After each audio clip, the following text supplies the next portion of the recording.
অবশেষে অবসান হলো বাংলাদেশ ফুটবল দলের ডাগআউট ঘিরে সব জল্পনা কল্পনা। বাংলাদেশ ফুটবলের দায়িত্ব নিয়েছেন থমাস ডুলি। যুক্তরাষ্ট্র ও জার্মানির দ্বৈত নাগরিক থাকা ডুলি খেলোয়াড়ি ও কোচ হিসেবে ফুটবলের সাথে আছেন ৪৩ বছর। সহকারী কোচ হিসেবে কাজ করেছেন ইউগেন ক্লিন্সম্যানের সঙ্গে।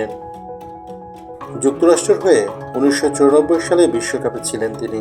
শুধু তাই নয়, ১৯৯৮ বিশ্বকাপে যুক্তরাষ্ট্র দলকে দিয়েছেন নেতৃত্ব। আন্তর্জাতিক ক্যারিয়ারে যুক্তরাষ্ট্রের হয়ে খেলেছেন ৮১টি ম্যাচ, সেখান থেকে গোল ৭টি। আন্তর্জাতিক কোচিং ক্যারিয়ারে ডুলি এর আগে ফিলিপাইন জাতীয় দলের কোচের দায়িত্বে ছিলেন। তার নেতৃত্বেই ফিফা র্যাঙ্কিংয়ে নিজেদের সর্বোচ্চ স্থানে পৌঁছায় ফিলিপাইন। বাংলাদেশের দায়িত্ব নেওয়ার আগে তিনি ছিলেন গায়ানা জাতীয় দলের দায়িত্বে।